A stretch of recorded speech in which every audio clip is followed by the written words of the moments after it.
Hey everybody, hope you're doing well. My name is David Wilkerson and this is Surplus Funds 101.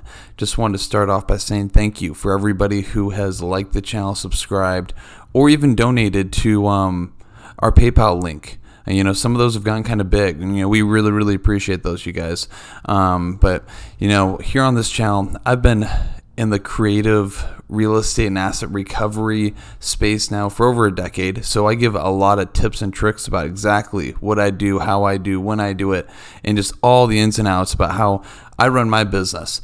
So go ahead and subscribe to the channel if you already haven't. But today I wanted to talk to you guys about something that's really important, because when it comes to getting a deal done, there's a bunch of different ingredients. It's kind of like baking a cake, right? And if one of them is off, the cake just doesn't taste right. And so one of the things that people always ask me is about mentality when showing up to the phones to make calls in the morning or whenever you have that time allotted throughout the day, right?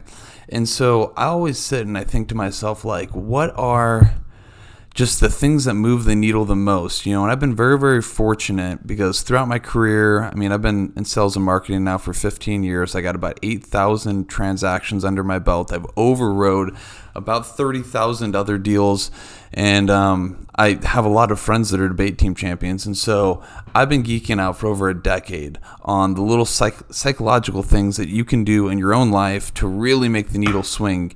And two of the biggest things I think that people need to be consciously thinking about, right? And maybe need to embody and maybe even do some incantations every single day to just get yourself in the habit of doing these things. But the very first thing that I think is really important when it comes to creating a deal is you as the individual showing up to the phones with a certain amount of conviction and certainty that whatever you're going to be offering can help that individual.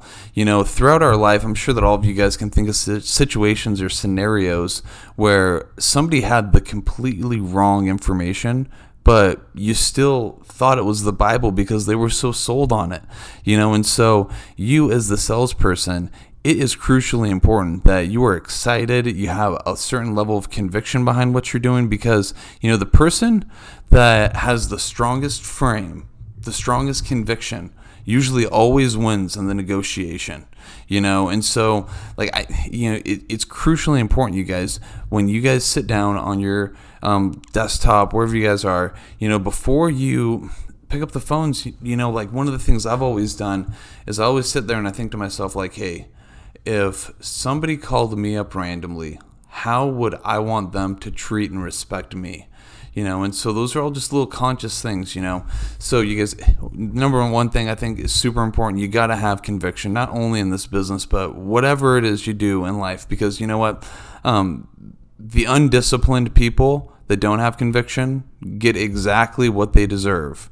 Okay, all the scraps and leftovers from the people that are convicted or that have a lot of confidence and conviction behind what they do. Okay, now the second thing is an agreement. Okay, now this is something that takes place in every single cell, whether or not we know it's happening consciously or unconsciously.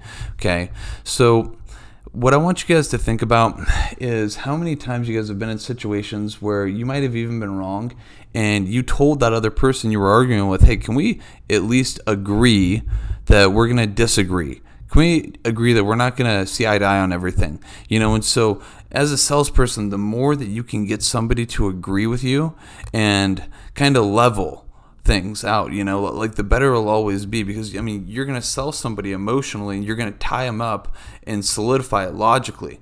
Okay, but there's always an agreement in place that you can help them out, because look, if in their head they didn't think that you could help them out, they would never do business with you. And so one of the hard questions that you're going to have to be comfortable asking people is, hey, look, if you can see me being able to recover your funds, your assets, in the next 30, 60 days, what would hold you back from moving forward today? Okay, so can we agree that you have money that's sitting on the sidelines and it's been there for 3 years, and if nobody goes and recovers it, it'll just sit there? Would you agree with that?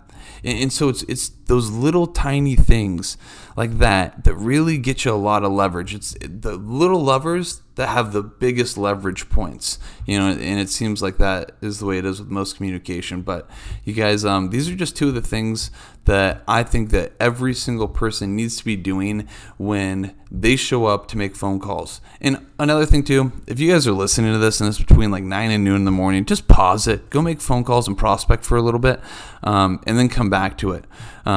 Because you guys in the mornings, watching these videos, I'm sorry to break it to you, it is not taking action. It's very, very easy to geek out on videos and books and get into analysis over paralysis and never pull that trigger. And that's the last thing you want to do. So, you guys, if it's between probably 9 a.m. and noon or whenever you guys are prospecting, pause this and watch it later on. But with that being said, you guys, if you found any value in this, like the video, subscribe to the channel, and take care. Bye-bye.